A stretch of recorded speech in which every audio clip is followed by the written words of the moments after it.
नमस्कार, मैं हूं आपके साथ नावेद माजिद और आप देख रहे हैं सी न्यूज़ भारत। वक्त हो चुका है न्यूज़ बुलेटिन का, जिसमें हम जानेंगे कि कहां गरीब मजदूर महिला को नेता ने दिया पैसा, कहां सामुदायिक स्वास्थ्य केंद्र में शुरू हुई ओपीडी, साथ ही जानेंगे कि कहां पकड़ा गया असलहों का जखीरा। इन सभी खबरों पर चर्चा करेंगे विस्तार से। आजमगढ़ के मुबारकपुर विधानसभा से प्रत्याशी अखिलेश यादव ने सठिया कार्यालय पर कहा कि मुबारकपुर की जनता का बहुत बहुत धन्यवाद करता हूं और हमारी सरकार बनी तो 300 यूनिट बिजली फ्री देने का काम करेंगे। पहले तो हमारे चैनल में सर आपका बहुत बहुत स्वागत है। मुबारकपुर विधानसभा से समाजवादी पार्टी ने आपको प्रत्याशी बनाया है, क्या मुद्दे हैं सर? सबसे पहले तो मैं समाजवादी पार्टी के राष्ट्रीय अध्यक्ष जी को बहुत बहुत आभार व्यक्त करता हूँ, जिन्होंने मेरी जैसी गरीब किसान मजदूर परिवार के व्यक्ति ने विश्वास व्यक्त किया और भरोसा किया और समाजवादी पार्टी का उम्मीदवार बनाकर के आप जीते। उसके साथ ही विधानसभा क्षेत्र मुबारकपुर के लोगों का, सम्मानित जनता का और विशेष रूप से सोशल मीडिया पर काम करने वाले नौजवानों का बहुत बहुत आभार व्यक्त करता हूँ, जिन लोगों ने मेरे हक में आवाज़ उठाई और उनके द्वारा की गई चर्चा हमारे राष्ट्रीय नेतृत्व तक पहुँची और उन्होंने मुझे यहाँ से उम्मीदवार बनने का मौका दिया। तो मैं इन लोगों का बहुत बहुत हार्दिक स्वागत अभिनंदन करता हूँ। अगर यहाँ की जनता आपको मौका देती है तो क्या ऐसा विकास यहाँ रुका हुआ कि इसको आप करने का काम करेंगे? जब समाजवादी पार्टी की यहाँ सरकार थी तो उस तक विकास के कई कार्य कराए गए। सबसे बड़ा जो प्रोजेक्ट यहाँ है सठिया और चीनी मिल, जो लगभग बंद हो गई थी और किसी को उम्मीद नहीं थी कि ये चालू भी हो सकती है। आजमगढ़ से सी न्यूज़ संवाददाता मोहम्मद सादिक की रिपोर्ट। विचलित कर देने वाली ये तस्वीर बलिया टीडी कॉलेज चौराहे की है, जहां भाजपा के नगर विधानसभा क्षेत्र के प्रत्याशी दयाशंकर सिंह का हुजूम भरा जुलूस जैसे ही महान स्वतंत्रता संग्राम सेनानी पहुंचा। स्वर्गीय रामदहीन ओझा की मूर्ति पर माल्यार्पण करने के बाद टीडी कॉलेज चौराहे पर ही स्थित हनुमान मंदिर में माथा टेक कर दयाशंकर जैसे ही लौटे, हाथ फैलाकर बुजुर्ग लाचार महिला ने नेता के आगे पैसे मांग लिए तो दयाशंकर ने दया दिखाते हुए अपनी जेब से महिला को पैसे भी दिए और जैसे ही नोट देकर नेताजी आगे बढ़े, एक समर्थक ने तुरंत उस लाचार महिला के हाथ से पैसे छीन लिए। महिला बिलखती रही लेकिन उसकी सुनने वाला कोई नहीं था। इसी बीच किसी ने उस महिला की पुकार को सुना और उस व्यक्ति से महिला के पैसों को छुड़वाया। वासियों को देखिए, बलिया में जबरदस्त लहर है। इस समय जब 2017 का चुनाव हुआ था तो हम लोग यहाँ पर 7 में से 5 सीटें जीते थे और आज मैं कह सकता हूँ कि बलिया का जो उत्साह मैं देख रहा हूँ, इसके आधार पर कह सकता हूँ कार्यकर्ताओं में जो ऊर्जा है, जो उत्साह है, 2022 में सातों के सातों सीट भारतीय जनता पार्टी। आपके नगर विधानसभा में जो हमारा मुद्दा वही है। 2 मिनट भैया हमारे मंत्री जी आनंद स्वरूप शुक्ला जी ने बहुत काम कराया बलिया के अंदर, लेकिन जो काम अधूरा रह गया है उस काम को पूरा करना मेरा लक्ष्य होगा। कांग्रेस के घोषणा पत्र। बलिया से सीनू संवाददाता राजू गुप्ता की रिपोर्ट। गोरखपुर में सामुदायिक स्वास्थ्य केंद्र उसवा बाबू में आज से ओपीडी शुरू हो गई है। सीएमओ आशुतोष दुबे ने देखा पहला मरीज। उसवा बाबू निवासी दिनेश सिंह ने कराया उपचार। 4 चिकित्सक सहित फार्मासिस्ट, एक्सरे टेक्नीशियन की हुई तैनाती। निरंतर चलेगी उसवा बाबू में ओपीडी, वहीं सभी सुविधाओं से लैस होगा सीएचसी उसवा बाबू। ज़्यादा स्टाफ की जरूरत पड़ेगी और अभी शुरुआत में कितने लोग? अभी तो हम शुरुआत कर रहे हैं, अभी हम इस पे नहीं कर रहे हैं। पहले हमारा पहला उद्देश्य है कि मेरी जानकारी के मुताबिक लगभग 1 साल से बन के तैयार था और तब तक नहीं था। पहले मैंने किया शुरुआत में अभी कितने लोग यहाँ कार्य करेंगे? अभी हमारे यहाँ पर 2 से 3 चिकित्सक रहेंगे और 2 फार्मासिस्ट रहेंगे और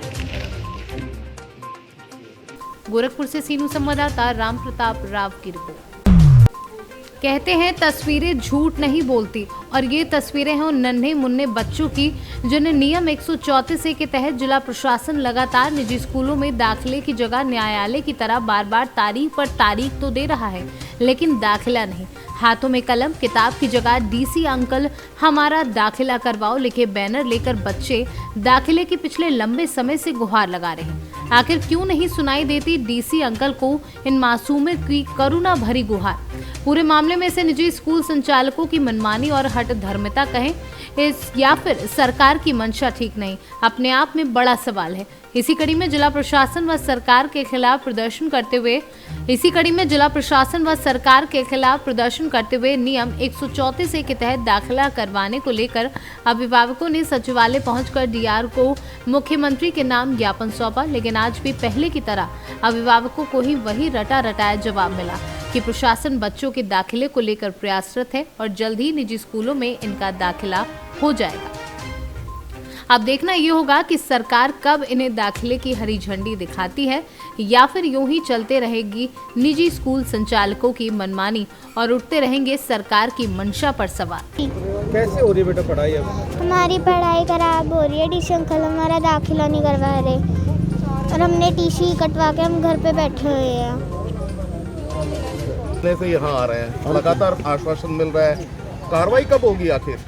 ये जिला प्रशासन जो है इस पर पूरी तरह से सजग है और जो है स्टेट लेवल पे इस पर संपर्क करके और इसको जल्द से जल्द निपटाने के लिए प्रयासरत। लगातार बच्चे आ रहे हैं यहाँ, कई दिन। देखिए जिला प्रशासन भी पूरी तरह से सजग है, इसको दिनों में नहीं ले जाकर घंटों के अंदर जो है समस्या का समाधान कराने के लिए पूरी तरह से सजग। कहीं ऐसा लग रहा है ये जो प्रशासन के उस पर ये मामला निपटने नहीं है, सरकार के उसमें है ये नहीं, ऐसा कुछ नहीं। अगर कोई भी फैक्ट्स होते हैं नीचे से जो है स्टेट लेवल की भी जो है नोटिस में और जो है ड्राफ्टिंग में लाया जाता है और उसका जो है। किस लिए आए थे आज और क्या? हम तो कंटिन्यूसली आ ही रहे हैं कि हमारे बच्चों का एडमिशन हो जाए, लेकिन प्रशासन इतना ढीला बच्चों का एडमिशन ही नहीं करवा पा रहा।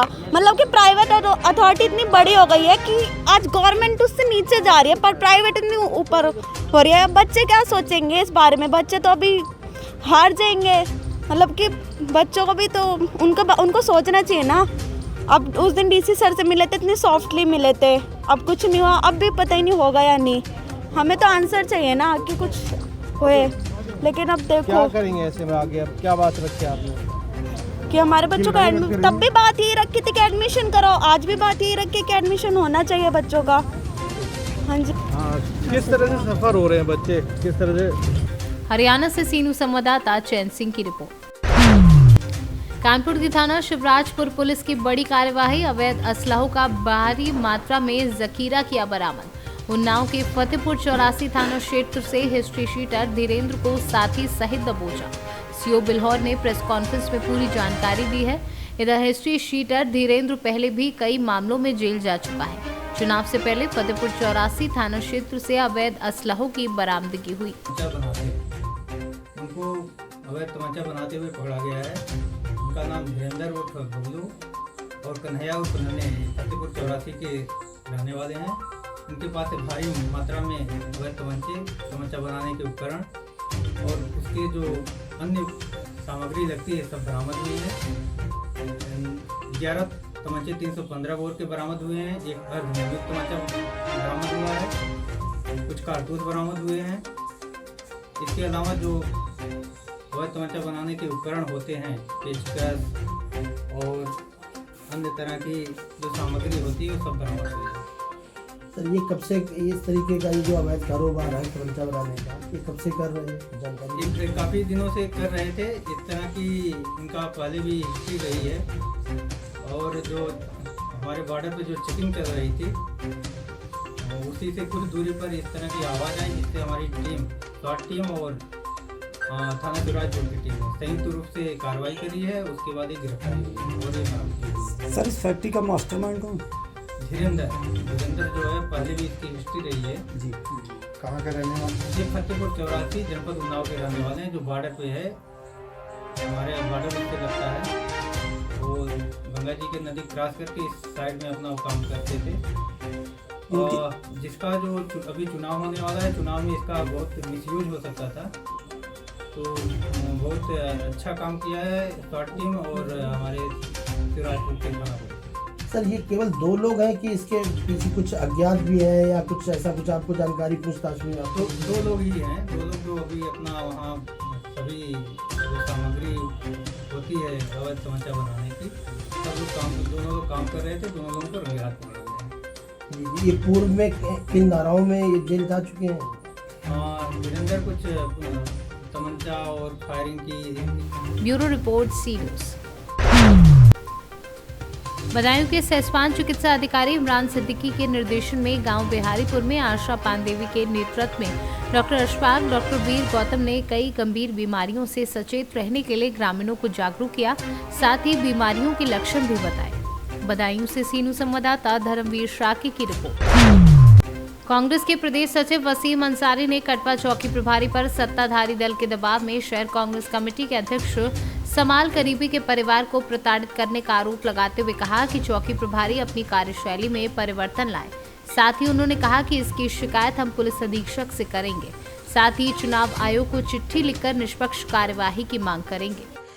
आइए आपको जोड़ते हैं कांग्रेस पार्टी के प्रदेश सचिव वसीम अंसारी जी से और जानते हैं कि जिस प्रकार विभिन्न पार्टियां अपना प्रचार प्रसार कर रही हैं अपने कार्यकर्ताओं के भरोसे पर, तो किस तरह अपने कार्यकर्ताओं को लेकर एक प्रचार प्रसार कर रहे हैं। जी वसीम जी, अभी सुनने में आया है कि आपके किसी कार्यकर्ता पर कोई दिक्कत आई है, उसके आप संज्ञान में आए हैं, उस पर आप क्या कहना चाहते हैं, क्या मैटर है?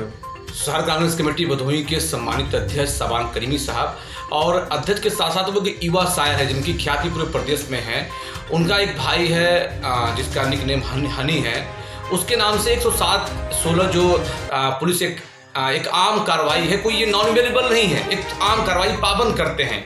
मगर जिस तरह से आधी रात को 12 बजे उनके घरों पे दबिश देना और उनके कैमरों को तोड़ देना, फिर सुबह जाकर फिर उनके बुजुर्ग पिता खुद एक बड़े शायर हैं, प्रतिष्ठित समाज सेवी हैं, उनको भद्दी गालियाँ देना, उनके भाई को लेके जा थाने पे बैठाना, ये तमाम तरह की जो प्रताड़ना किया जा रहा है, मैं आपके माध्यम से बताना चाहता हूँ कि कस्बा चौकी जो प्रभारी हैं, जिनकी दबंगई पूरे क्षेत्र में लोग जानते हैं, आम जनमानस के बीच वो इन दबंगइयों के कारण विख्यात भी हैं, मैं उनको बताना चाहूँगा कि आप अपनी कार्यशैली में। भदोही से सीनू संवाददाता शिवशंकर दुबे की रिपोर्ट। विधानसभा चुनाव 2022 की सरगर्मी काफी तेज हो चुकी है, सभी दलों में भागदौड़ मची है। इसी क्रम में कुछ वर्तमान विधायक भी टिकट कटने से नाराज दिख रहे हैं और वहीं दूसरी पार्टी से चुनाव लड़ने की तैयारी में भी जुट गए हैं। बात की जाए देवरिया जनपद के बरहज विधानसभा सीट से, तो भारतीय जनता पार्टी के वर्तमान विधायक सुरेश तिवारी का टिकट कटने के बाद सुरेश तिवारी ने बहुजन समाज पार्टी का दामन थाम लिया। वह पहली बार 2007 विधानसभा चुनाव में रुद्रपुर से विधायक बने थे। उसी विधानसभा क्षेत्र से विधानसभा का चुनाव लड़ने की तैयारी में है। वहीं मीडिया से बातचीत के दौरान सुरेश तिवारी ने बताया कि जनता के बुलावे पर और जनता के कहने पर मैं पुनः चुनावी मैदान में हूं। मेरी लड़ाई किसी से नहीं, जिसकी लड़ाई मुझसे है। देखिए साहब, बीजेपी का मेथड कुछ अलग है, कहना अलग है, करना अलग है।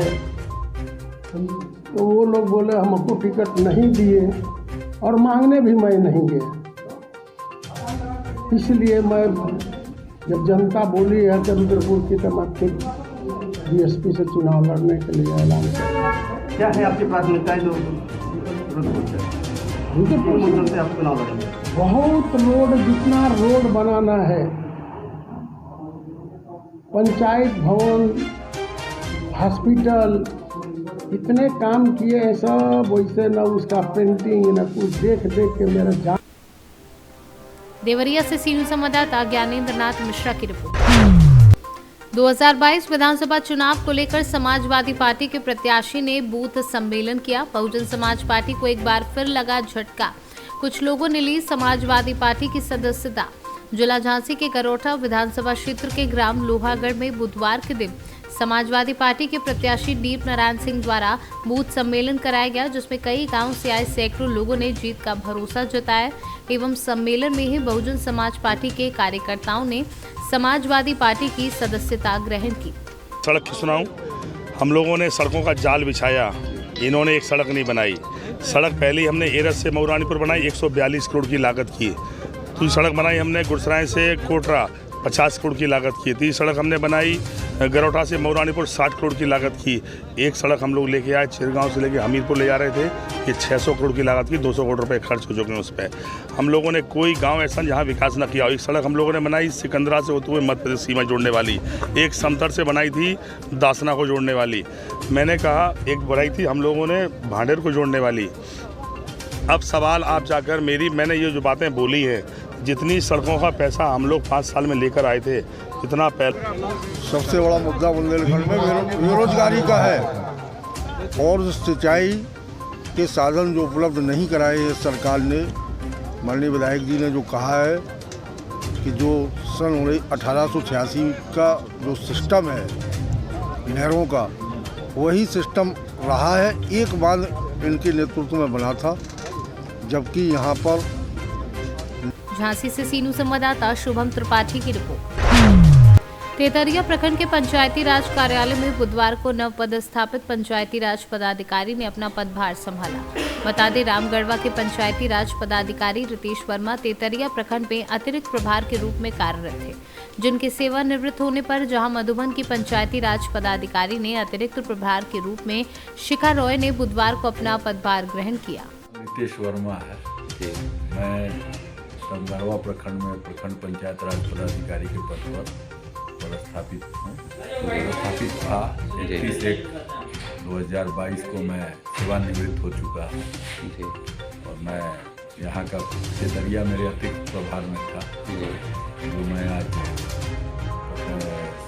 श्रीमती शिखा राय प्रखंड पंचायत राज पदाधिकारी को प्रभार दे रहा हूँ।